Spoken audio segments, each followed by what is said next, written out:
Oh, good evening, everyone. Hopefully, all of you are having a fantastic Saturday.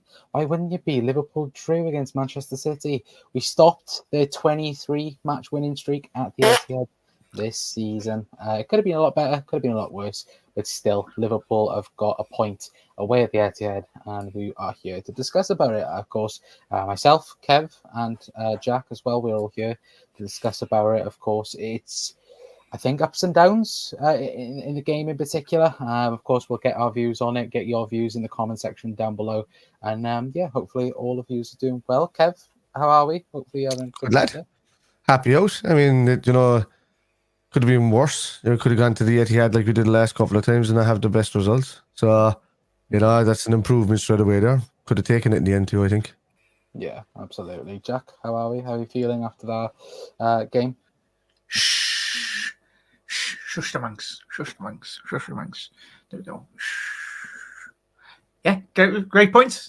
Hopefully, come what the end of May, could be a great point. We'll find out in a couple of months' time, anyway, mate. But as Kev alluded to, we've gone to the Etihad, and sometimes we have been spanked a couple of times. I think we've only won one under Jurgen Klopp away, and that was the main one. Champions League. But yeah, it was a solid performance, and it showed a lot about our character. It was, we'll speak about in the game, mate. But certainly, I seen enough in that 90+ minutes, in a general sense, really, in every department from Liverpool, that we can go toe to toe with City. I've seen a lot of frustration. I think all of us three, and us being the neutrals, everyone at home as well. City, they can get got at, and today showed yet again that they are beatable. They're not indestructible, really, but yeah, happy days, mate. Yeah, no, absolutely. If anyone is wondering as well, we are streaming both on the Cup Cancer and on our Club TV as well. So I've been lucky enough to be host, if anyone is wondering, as well. And of course, I've got to control these two as well, which is sometimes... maybe good. Sometimes maybe. Yeah, sometimes maybe. Yeah, we won't say the last part. Anyway. But again, let us know how all of you are in the comments down below. Let me know and let us know how you lot are feeling after that game as well. Press is saying yo as well. Good evening, Tom, as well. Obviously, go over to Mayday over on Twitch as well. Saying yes, the fellas. Nearly 1-0 Brentford. Another Arsenal did have a goal disallowed, which should have been disallowed.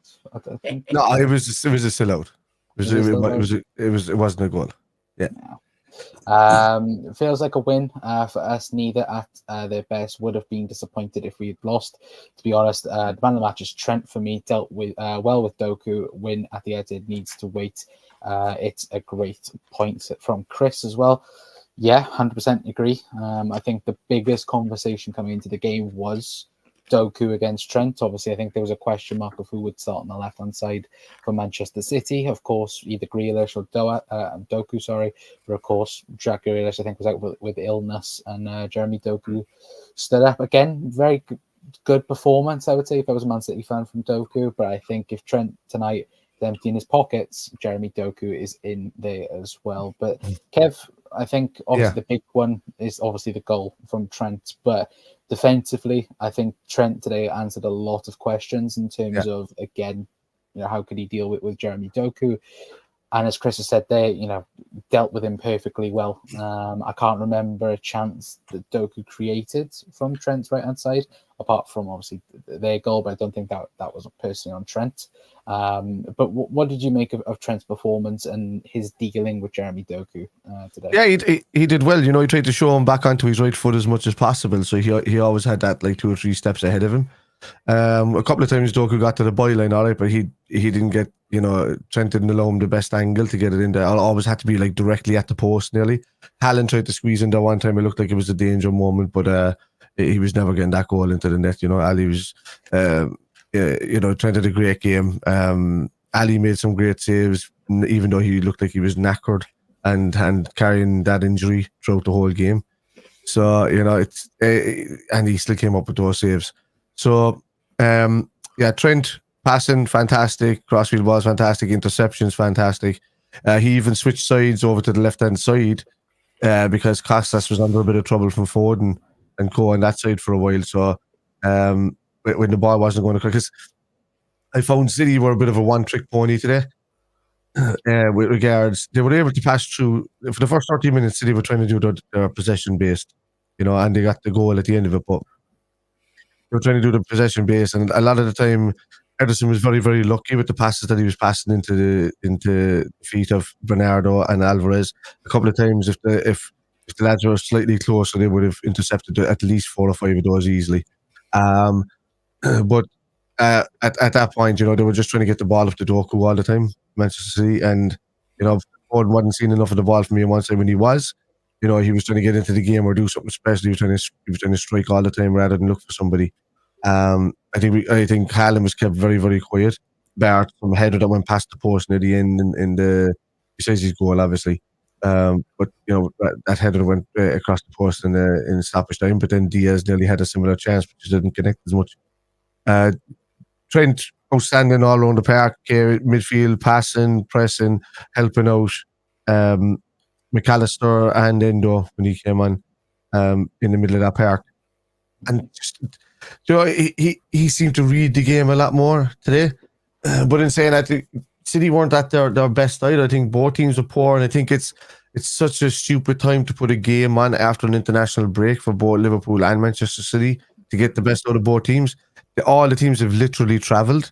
For a game that big, you give it a couple of days, you bang them on a Sunday or even a Monday night at 8 o'clock. You don't. Yeah, because I mean, if you play on Monday night, it's the biggest game in the league, isn't it? Like that, I don't get why. In Europe, right. Yeah. So you can still play on a Thursday. Let's say if you played on a Monday, it's 3 days of a gap or whatever, and Liverpool are pretty much already qualified. They could just ask the clubs what they want to play. But playing 12:30 for these kind of big games are stupid. It doesn't give anybody time to get up for it. The atmosphere seems that it seemed like a pre-season game, even though there was good football that happened throughout parts of the game. It seemed like a pre-season game to me, and I was saying that in my own stream that it just felt like it was. I felt like the pressure, like there was no pressure there on both sides, So I didn't understand that Liverpool counter-attacked well, and Trent was brilliant throughout the whole game. So he deserved his man of the match. Absolutely agree with you. Again, I think we've said it. I think all of us have said it on our own shows for the last week and a half. Like, why is Liverpool Manchester City on at 12:30 after an international break? This is the game of the season. It helped us though. Did in some sense. Again, obviously with injuries, it didn't. We'll get on to that. That's just the standard City. I actually think it hindered us more because I think City still would have played the same way. With the they went up 1-0 at 30 minutes and then they disappeared out of the game. I didn't see City for the rest of the game. We dominated from 30 minutes onwards till near the end of the game. They had little flash chances where they tried to control for 5-minute periods twice in the second half, and that was it. They didn't do much of anything. I think if we were up for it and we had a bit of a later start or whatever like that, we would have punished them a lot more. I think we would have pushed them a lot more as well. I think as Chris has said, but I think neither did enough to win the game. And Jack, I would agree with that. I think it was. We've seen Liverpool Manchester City games be outstanding. We've seen them be, the most unbelievable games I think we've watched in Premier League history. This today wasn't, but I think tactical wise, it showed. When we talk about Liverpool being in a title race, when we talk about them going toe to toe with Manchester City, I think today was just a prime example of tactically Liverpool can do that. Again, I think we could have took a bit more risks towards the end of the game, but I think tactically Liverpool, they managed to keep up the tempo with Man City, even though on paper it looked like City to dominate the first half. I think Liverpool very much, received that sucker punch in, and then the second half, then as you saw by the first 10-15 minutes, City couldn't get anywhere near Liverpool. But what was your reaction in general about the game in itself? Do you have the same sort of thoughts of, again, like Chris that's saying, like, again, neither team deserved the win, but it was a good game then in that sense? Yeah, it's very stereotypical when you do see two elite level sports sides in general. 9 times out of 10, it's a very boring game, but as a neutral or just as fans, we have been very blessed, both Liverpool and City fans, to being able to watch both sides just play on an elite level. Today, yeah, it was 1-1, but from a footballing standpoint and as a tactical aspect you lads have mentioned, it was elite. As someone dropping in for the game for 5 minutes might go, oh yeah, what are you chatting? But in terms of the spatial awareness of players, in terms of the quality on show as well, in terms of just both teams trying to just look for that 0.5 second movement of a centre half or whatnot, or just one player to break the line. But like I think Virgil van Dijk done an interview for Sky before the game, and he was just saying like you need to be 110% switched on, because if you're off that for 5 seconds within a game, you're 2-3-0 down within a game of this magnitude. So for me, I'm made up. I am honestly made up. I think I spoke to you lads earlier on in the week in chat that I wanted to go to the Etihad, and I think Press mentioned at the top of the show in the comments. If you go to the ground, the Etihad, it's a good point. It's a great point, but in terms of the way we handled the occasion, it was much better. Like we all spoke about it last year. The midfield, I was watching Kev's watch along, and he emphasised it really well that we had legs in midfield. So even if we were getting cut open in the transition, I think McAllister in the 6 was tremendous today in terms of just allowing us that a lot more control within a game of this big, like magnitude. Like he was, and it massively helps when you haven't got Kevin De Bruyne, because I spoke to you, Connie, yesterday or the day before, saying like Kevin De Bruyne wins games on his own, a bit like Steven Gerrard used to do. Like, but he wasn't playing, and it was very evident that he wasn't playing today. But there was still enough quality, as we've seen over the last couple of years in that Manchester City side, to easily put a dagger in our hearts today and really get that result over the line. But we didn't allow City to do that. We frustrated them. I think the emergence of Gravenberch in that second half, bringing him in, it was certainly one to look forward to in the next couple of weeks. I think it's light and day in terms of the quality of, and I'm not gonna this notion. I think it's just people just on social media, and it's not proper fans really. Like you can criticize and critique a player, but Jones was probably one of our best players today, and people were slagging him off when he come off. It's like what Jones done extremely well today was in that pressure environment. He was getting pressed by 3-4 City players. He was calm. He was playing away in one of the biggest away matches in the whole of Europe. He was allowing Liverpool to actually get out away from that press and really start breaks. But he was the unlucky lad to come off. It could have been any of our central midfielders today, even Dominic Szoboszlai. I don't think he had an amazing game. So it could have quite easily have been him. And I think he covered his mouth, Szoboszlai. And like when he come off, I'm pretty sure he didn't say something very nice. I know he'll be the type of character he is. He would have been disappointed, really. But at the end of the day, we're Liverpool Football Club, and we've been crying out for this for absolute years prior to Jurgen Klopp coming in, that if a player's not on it, replace him. Get someone that's in form onto the pitch, someone that will be willing to break the line. And because players do have off days, and it's about time that we've actually this year, we've got players to come off the bench and trying to win games and dictate games, really. But yeah, very happy, mate. I know we'll get onto the lads at the back, but I think Joel Matip is a big show for my man in the match as well. I think he was absolutely instrumental for Liverpool getting anything away from this game, because Trent, yeah, as Kev alluded to, with Doku down that left-hand side, but Matip, even when he was stepping into that midfield, typical Joel. And when the time does go, when Matip is no longer with the football club, I think we might have to spend a couple of pennies in the market there to replace his quality.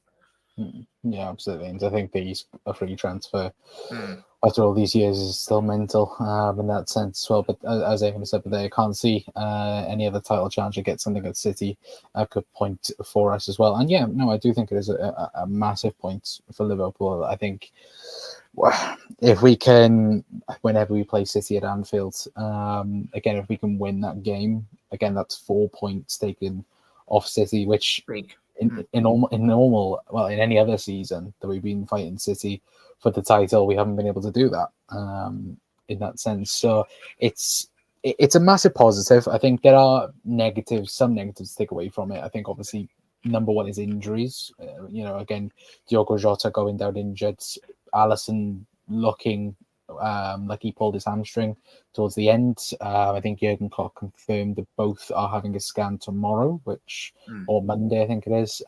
Which again, you hope more with Ali.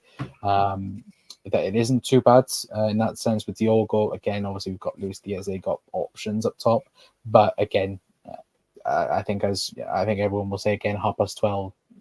Should they be a 12:30 anyway after an international break? I don't think so. Just the minutes, Kev alluded to before, like before we come on here, like the amount of minutes and flying. Everyone goes, jet lag and all that. It is a thing. I'm no sports scientist, but like the muscular tissues when you're flying or when you're just traveling and you're training constantly as well.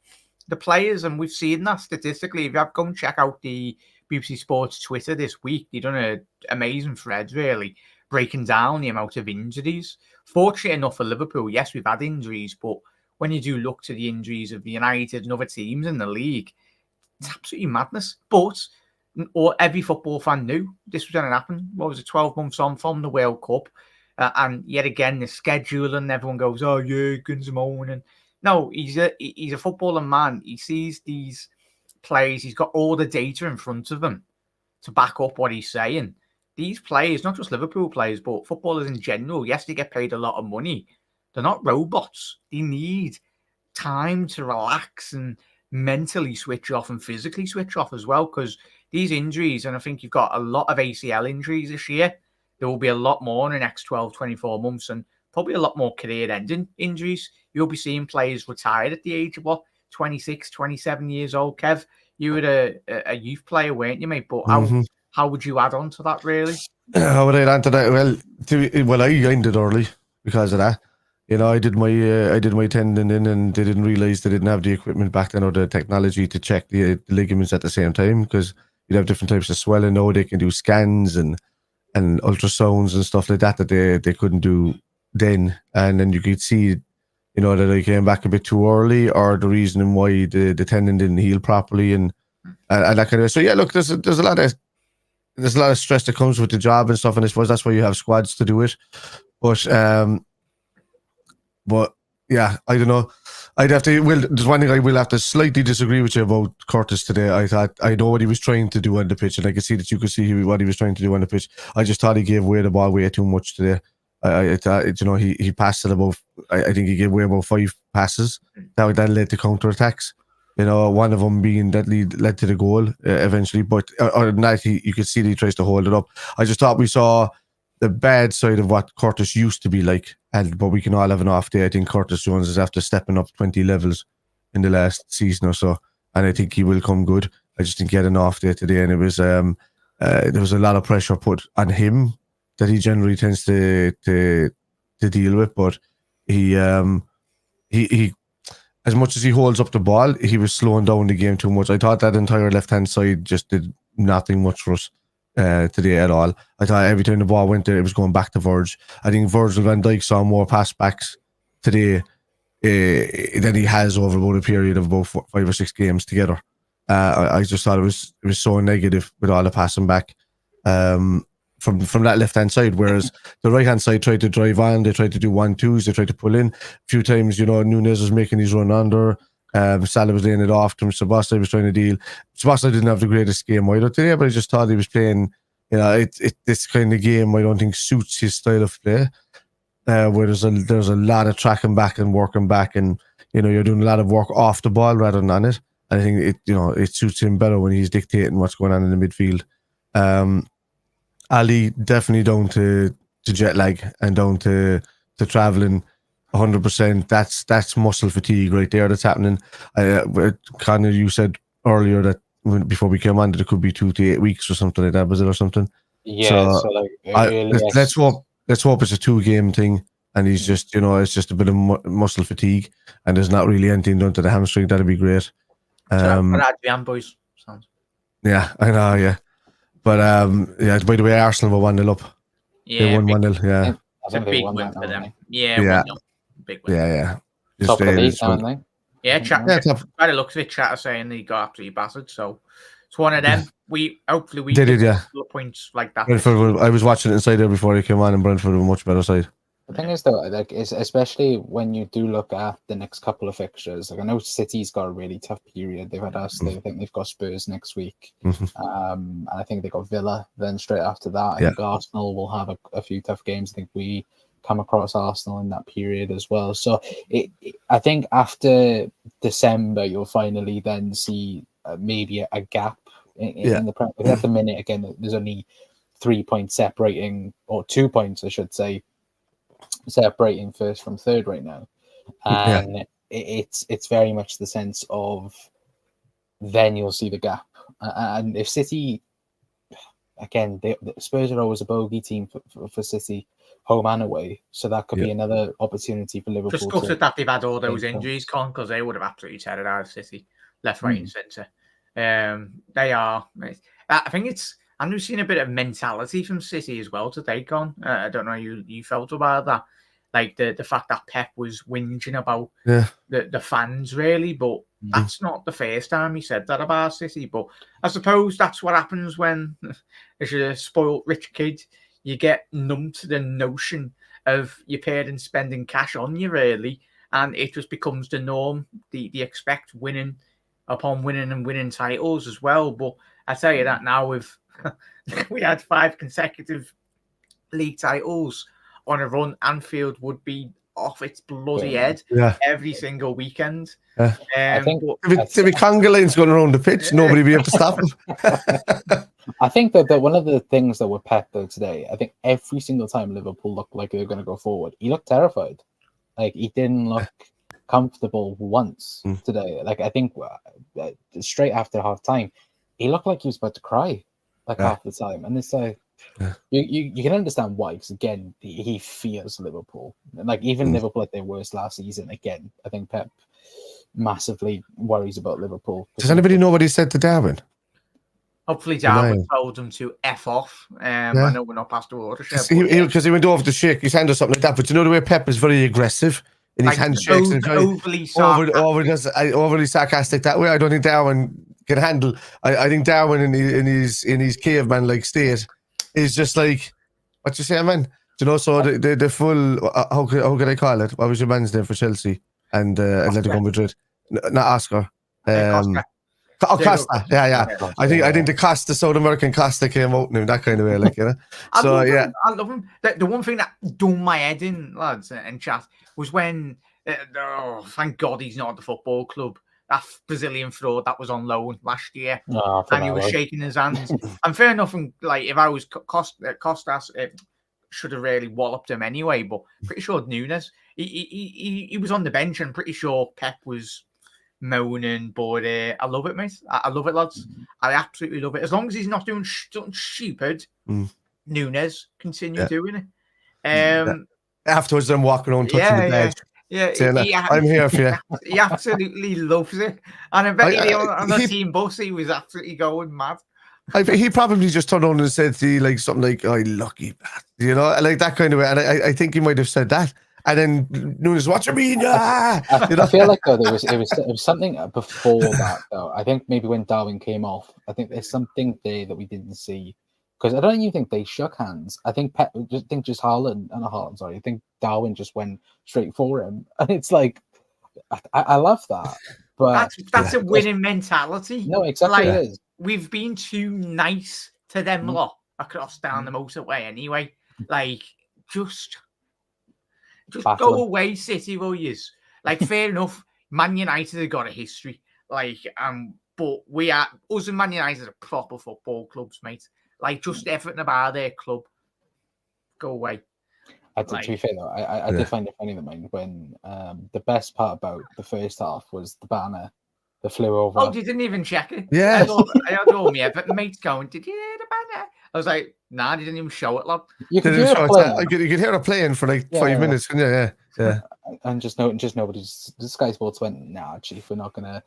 Well, to be fair, there is a rumor going around that Sky Sports are gonna pump in fake crowd noise tomorrow at Goodison. So, be interesting to see that. I've been doing that the Etihad for the last 10 years, so true. That's very, very true. But anyway, guys, let us know your guys' thoughts in the comments down below. Let me quickly scroll up because there has been a bunch of comments.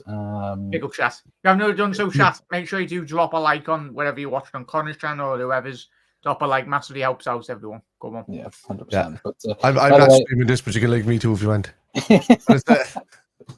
Well, it looks like here that he was pointing at something that Pep said on the bench. It says here, so he walked over to him as he shook the thing. He's probably saying, "What was that? What was that all that about?" And then Pep just probably said something straight to him, and then not heard what he said and just jumped straight in, like, you know. I did find it funny. I did find it funny, man, that Jurgen tried to separate the two, and it was like, let him go, Jurgen. Just let him have a go. It's like Victor Matos, I think, one of our assistants. He speaks Portuguese as well, so he's. I think even he was having a go anyway. Like Pep, and Jurgen were like, Nunes, just get away, lads. To be fair, Mark, I don't know whether or not if that's true, but apparently I look like a love child of both of you. Fake news. So, yeah, that is very fake news. To be fair, I need to be blonde in that sense. But we didn't seem like we wanted to win. City were not in form, losing points that could have been earned, potentially. Again, I think it was pretty much a stalemate. I was going to say, if there was a love child between me and Jack, my beard is ginger and I have dark brown hair.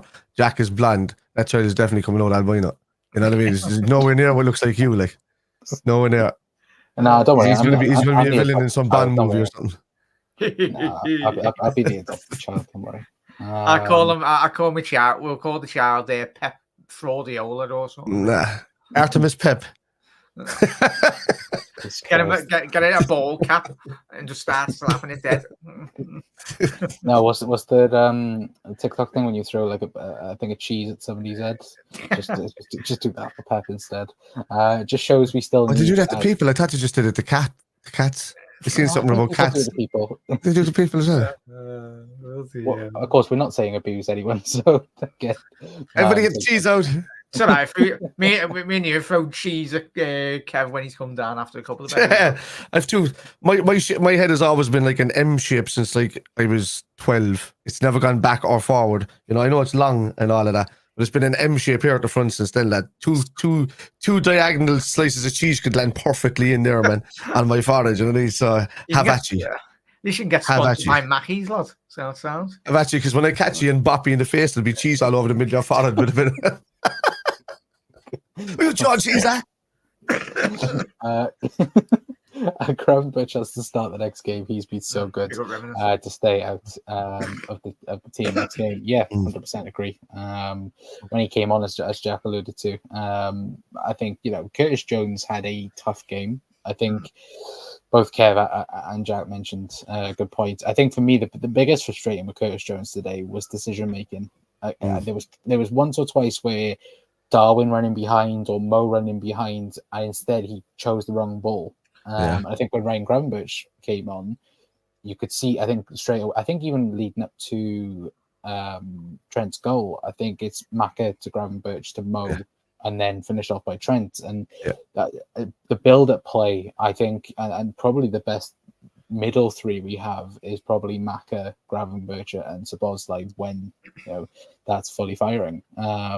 But again, to think he's only cost 34 mil is still ridiculous. I think if Revan, I don't know who lads feel as well, chat, let us know, all lads on the panel. I think if Gravenberch started that game, I think we might have won that game, but at hindsight, it's a wonderful thing after the game anyway. But I'd put Jones and Szoboszlai on the same level today. I think for the I have seen a lot of the Bundesliga games with RB Leipzig and the goals that he scored in the big games against Bayern and Dortmund as well. So we can do that, and we've seen it last week in the Hungarian qualifier. Like he skipped past a load of. I know the levels are night and day when you're playing City as well, but I'm still and even Mo Salah as well, lads. I don't know how you feel, boys, as well in the chat. You're going crazy in the group chat. We all love Mo, but these are the games that I want Mo to grab the game by the scruff of the neck and absolutely rasp one top bins. But I get he's probably doubled or three-manned up on the byline, but I just want to be seeing in the big games, and don't get me wrong, Still 38 games left. We've got ages yet, and Mo will win his countless games. But just in these fine moments, he can do it. But he frustrated me quite a lot today. I think some of the main guys that we have in the team have a lot of international fatigue, let's call it. I think that they have a hangover from the week. I think so. I think some of the lads that are going up against didn't play. I think, people that are young and full of energy, they can do it and whatnot. But if you're talking about late 20s, early 30s and stuff like that, they're feeling it a bit more with the traveling and being constantly dependent on like that by the squad. Some fellas will go with the England squad or the Belgian squad or whatever and not get a game, and then come back. But all they did was travel and fly. When you're traveling, flying, playing 2 games, and then traveling multiple places, and then coming back, in between that, it's a lot. Because the state of the international travel is not the same as what you would do if you're traveling with your club.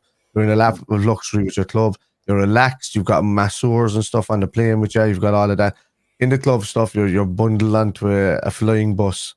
You're pushed to places. You're staying in a hotel that's below the level of what you would normally be at the club.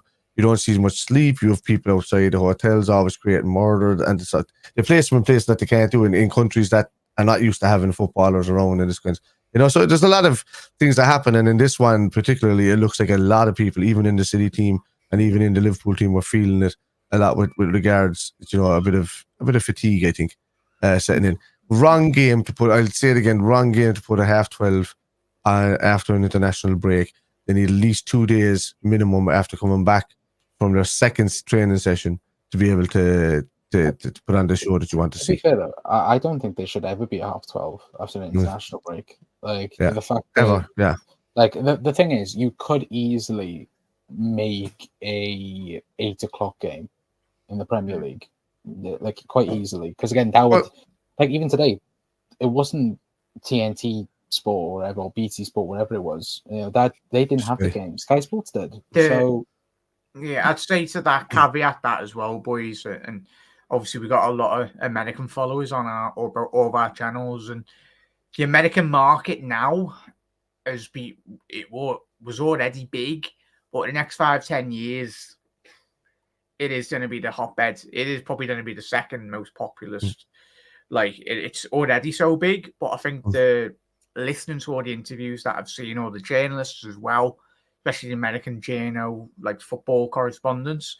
Yeah, it's a lot of stuff in the Premier League is very much getting dictated by the American market as well, which is understandable in terms of show times. I don't know what that translates to in terms of 12 o'clock in certain parts of America. Very, very up and down, really, because it's a massive state in it. So, but I think for the future, it will very much see weird time slots, but it's understandable. I think us three and the English lads, or anyone that is in a European timeline in terms of the clocks and that, we're very fortunate, to say the least, and we know that. But it's fair play to the amazing Reds, or just football fans in general, that get up at crazy o'clock and then go into work it's off 2 hours sleep or something. It's amazing. But I think for the next couple of years, you will see a lot of changing, a lot more dictated from the American market. Jack, you had what was it today? Bournemouth and Sheffield United today playing. Why weren't they on at 12:30? Most of them don't play international football. If they do, they play it at a lower level. There are probably 2 or 3 players out of the team play it, which you can use the rest of the squad. Most of the big teams have all their players, every single one of them are away on international duty. We had a couple of young fellas. So why not throw them into the 12:30? But you're dead right about the American market. You don't want anything to become Americanized in the Premier League, but if the American market is opened up that way, you'd prefer to maybe see your 8 or 9 o'clock kickoffs. The 3 o'clock kickoffs would be more like them. Maybe give some sort of pay-per-view selling thing at a 12:30 kickoff to some place. I don't know what you do, but maybe one a season with a big team, or one either side of the half of the season with a big team. Maybe 2 12:30 kickoffs for every team in a season. That'll work out fairly well. But all of these TV rights buying we know it's Sky Sports today, but the only reason that changed is because something to do with the Arsenal game, wasn't it?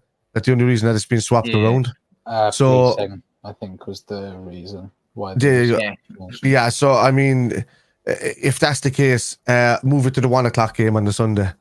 You know, if that's okay, that's after the international break. It's an extra day's rest. Move it to then. You know, it's better. So, I just don't understand it. I'd say scrap the 12:30 kickoffs. It's just a pile of crap anyway. To be honest with you, every football game you watch at 12:30, there's never a good game on. It's just there isn't like. I'd say there's one in every 20 games turns out to be a classic. Not even a classic, but just better than average. Never back the 12:30 kickoff, but we know that. Oh, in your last man standing, you should have gone for that for Luton. Fuming. Oh, what a waste. But I think that what the biggest thing I think though coming out of this game is I think there's more as you're showing. So that Mark's asking one of them to go outside. Right. But I was like, what are you scoffing? But I think the biggest thing coming out of it is the performance. I think that's the major thing. I think last season, like 12 months ago, Liverpool kept battered like we did last year at the Etihad. And again, even though Liverpool at times weren't at their best going forward, again, performance-wise, defensive-wise was good. Van Dijk, excellent. You said Jack Matip for you. That was phenomenal. Trent, for me, my man of the match by a mile. I think a lot of people on social media and I said this yesterday, Trent, for some reason, has become this player all of a sudden that can't defend for some reason. Again, we know Trent sometimes has his liabilities of right back. Every single right back does. Go and watch Reece James against Newcastle, for example. But Trent, again, this season has been up there, going forward and defensively. He's been the best right back in the Premier League. Especially changing for like position, Con. Like it's extremely, and in terms of it, if he is adapting that, which he has done this season, he's playing more or less a hybrid role. But long term, as we've discussed over the countless shows, lads, all three of us in chat, if he is to play that more longer term role in midfield or whatever, then it will be interesting, mate. But I think even when even Dani Alves was the best right back in world football for God knows how long in that great Barcelona side. But you'd have some absolute silly sausages on social media criticising his game. It's like, mate, it's like even telling Cafu to go and defend in a low block back four. He's Brazilian, mate. He's one of the best, greatest right backs to ever bloody grace the football pitch, Cafu. Like, but Trent utilises his best qualities as going forward, as we've seen today, breaking that line as well. And if we could have picked a player before the game to get an equaliser or a winner today, we all would have picked Trent. The ounce of absolute nonsense that would have been chanted about him today. But that's if it was the poor Tom, Jack. Yeah. Tom said that Matt had a nightmare of a game. Is he mad? Hang on. Yeah, in my chat earlier. He said in the chat earlier, sorry, Tom. Just letting you know. But he said no, Matip and Alisson had a terrible game. Alisson made 2 great saves, right close range, even though he couldn't kick properly because he was injured. But Matip was clearing everything, was getting into position well, was running up the pitch, creating chances, passing through the whole midfield. Some of his passing through the midfield, there to bypass the midfield, was great today. But no, that just reminded me of that there as well. Also, while we're on this, we played 12. We played. Speaking of, there he is. Look, you said no. You said Matip. You said Matip. It's all right, Tom. It's all right, Tom. We made up for it after the final. That one was all right though. What was I saying? We had the 12:30 kickoff today, right? Yeah. We have not last next week. There's no 12:30 kickoff, right? The next game after that is on a Wednesday night, and guess who the next 12:30 kickoff is? Us against Palace.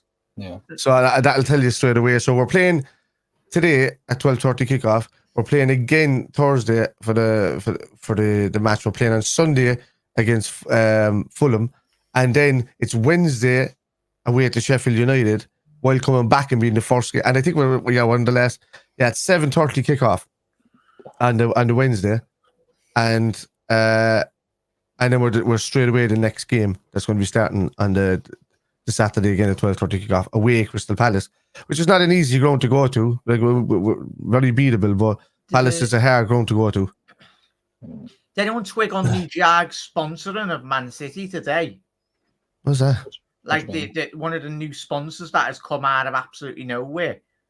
Like it was plastered all around the Etihad. It was on the back of their shirts as well. I'm gonna have to check tonight. Like probably the brand might be very popular, but I've never seen it. But like just one of them, probably the sponsoring on the shirts. Actually, I'm gonna do that now. See what. Come on, Jack. They've made 115 charges of something, so they've got to get the money back somehow. Got to pay off that Pep Guardiola for Guardiola new contract, and yeah, exactly. We were caught napping for their goal. Yeah, it was a poor goal, and I love Alisson Becker, but I blame Ali for that goal. I might be the minority for that. I know some people were saying that defense should have woke up, which they should have done, but I think it's more Ali's fault than it is anyone else. He caused the nightmare, but it wasn't his fault for the goal, because I mean, the minute that ball dropped down, Ake, all the lads had time to close down Ake. He just danced in between and nobody stuck out their leg. And then Haaland ran through where Verge and Matip didn't cover off. There was multiple phases. That it's all. It was a cluster of. We can't predict Ake's going to turn into Prime Maldini anyway, or Johan Cruyff on the halfway line. No, but I don't think there's any need for Ali to rush it, because even when you look at it, Mo isn't. We all get Mo. Mo and Ali have a good connection in terms of the breakaway in the. He was gone though. But Mo's not gone though. He's nearly gone, but Ali rushes it a little bit. If Ali had waited just a couple of seconds more to compose himself, Mo's gone. And even then, I think even Darwin was running as well, so he would have had even more options running behind. But even still, it's like there was a few opportunities we added that today, and we didn't take opportunity of it because for some reason Mo Salah just decided to have a fight with Ake on the halfway line most of the time instead of just running in behind. As well, Tom also said, I said Darwin, Jota, Matip, and Jones all had a stink. You did as well. I understand the Jota and the Jones and the Ali with the thing. I just didn't understand the Matip. Maybe maybe watch the part of it. Yeah, sorry there, chat. It's a Japanese non-alcoholic beverage. Yeah, so what's it called? Asahi Super Dry. Asahi, yeah. Asahi is it's a beer. Yeah, but they were actually spending the advertising revenue on that today. Like, it's ridiculous. Yeah. At least it's a real company. Yeah. For a change. Yeah. I haven't seen a real company there. The minute you said Asahi, I was like, I recognize it. That's the first sponsorship besides Etihad. That's the first sponsorship besides Etihad that I've seen, and Manchester. That's real on Manchester City. And you were promoting 10 years of the Etihad Airways. It's like, we're a bit dodgy, that, right? If the rumours and reports are true about Liverpool supposedly on the team pushing for the outcome of the 115 charges, again, 2 days. We're all hoping that gets resolved sooner rather than later, because again, it's dragging it ridiculously. It's going to take another while. We won't hear anything until the summer minimum. Now we know what Darwin said to Pep before he came off. He said, "Wait until those charges come, son." To be fair, and that's the thing where Everton tomorrow. That's going to be I'm weirdly looking forward to seeing how the atmosphere is going to be at Everton. I'm telling you, lads, it's going to be like a European night for them. Yeah. Been a while since we've had them. But yeah, no, it is going to be electric. I'm telling you now, like Everton fans are usually we've already got one of them in the comments tonight. They're usually loud, but have you been seeing the you can shove your 10 points deduction up your ass song that they've been chanting as well? No, what will be interesting to see how many people actually have those banners that supposedly were printed off. Was it like it was like 48,000 of them being printed, or 50,000 have been printed off. But no accountability really in terms of them breaking the rules. I see, but if the shoe is on the other foot for us red Merseysiders, then we're like, yeah, absolutely. But if you cheat, you cheat. Yeah, but they're pretending like they're not they haven't been cheating, but Like there's an injustice there or something. Yeah. They've been cheating and they've been failing at the same time. Yeah. So like it's just like double injustice, which is double karma in a way. No, there's not me taking this out of it. It's just like it just seems really stupid to put banners up about something that you're found guilty of and that you've said that you're guilty of. Yeah. And then you take the deduction of the points, which is what it is. It's normally meant to be 12. They got away with 2 extra points off. So they're just I not don't owning understand. it. They're honestly not owning it. Just own the 10-point deduction and get on with it. We're talking about the same club here that's not realising that Liverpool have been the better side for the last 100 years. And then they're still saying, still thinking that they're on the same board as us. That's the delusional level there in that things. Look, fair enough. It's passionate about your club, but don't be stupid. Man. Yeah. No, absolutely agree. As well, but as Brother said, I heard somebody say in a chat that Darwin said to Pep 115 charges. I hope he did. In Portuguese, I hope he said 115 charges, and that's why Pep kicked off as well. But it will be funny when the day does happen. The day does come out because again, Pep will come out and say like, "We did nothing wrong. We did this. We did that." And again, Pep won't be there. Funny. Pep will be gone. No, he'll be there. Probably move to Girona or somewhere by City. He'll go to another club. Yeah, he'll be bought into another club that's run by City because they'll have to do something to get into the Champions League market again. And then you're dealing with that sort of team over there from Italy or something. And then you'll have that happening for the next 10 years on top of that. And that's it's ridiculous. That's just going to happen. They're going to jump between these teams, and he's going to get paid by them. So if he goes to a place like Girona, and then actually brings them up and does something with them, then you could have to say. The top of their league at the minute. Are they? Yeah. Top of La Liga. Yeah, but they won't be for City won't have any City won't have any order for the next 10 years. Well they won't have any say in Girona anymore, will they? Because again, if they do get Champions League, their owners can't be a part of that club. They have to sell or they have to pull themselves out of the Champions League. So what are they going to do in that sense as well? Anyway, but before we do head off, Kev, your man of the match for the game. I think we. Thanks. Cheers. Unanimous. God's sake. But, get off. Thanks, man. I like the fact I'm in control, but get out. I'm kidding. Oh, red card. He said your man of the match, and I go thanks. No, I said. Well, you could be my man of the match any day. Just for saying, thank you. But who would be your man of the match for today, Kev? It was Trent followed by Matip. Just simple answer. Simple answer. Trent followed by Matip. Nice and easy. Jack, who would yours be? Trent, Nunes, and Matip. I'm just putting Nunes second just for the banter. We'll just the Pep bit. Yeah. I hope there's a mic somewhere to what Darwin said or what Pep said. He's just a wind-up merchant. He's our little wind-up merchant. He's, as Chat's alluded to tonight, our shit house merchant. But long may continue because you need that. It's that winning mentality. Yes, as long as we said at the top of the show, he doesn't go over the line. We've already done that last year where he went. Well, he didn't even headbutt bloody Anderson. He fell down on his ass like he being whacked by a spade or something, mate. But yeah, we love him. And Nunes. Pep will leg it there, like what Liverpool 12 man said. He'll leg it. He won't want any association with a club that's cheated because it's going to be he's going to say that the people above bought it. Yeah, they bought the players and he's just managed them. That's what he's going to say. I have no control. Yeah. Sorry, you were saying about Nunes, Jack. I didn't know you were starting again. The same Pep that was buying referees, or the same Barcelona that have been found guilty to have been paying off referees in that great legendary years. Obviously, it doesn't take much away, but just goes to show. What was it? Referee consultant. That's what they put it under. Which Howard Webb's a consultant for City, but it looks at it. So I don't know. Well, he was a consultant for United for many years before. Not can save United. They're getting battered by the F tomorrow as well. They are getting battered by the F tomorrow. And to be fair, I still don't get how they're sixth in the league. But in saying that, man, again, are they sixth now or are they seventh? anyone knows, I'm not sure. Sodom. Hopefully a 10th by the end of the weekend. No, that'll be Chelsea. That will 100% will be. Who's 6 to 7? Who are you saying?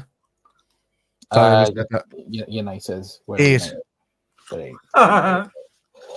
But 8. To be fair though, again, it's not Ten Hag's fault. It's the Glazers' fault.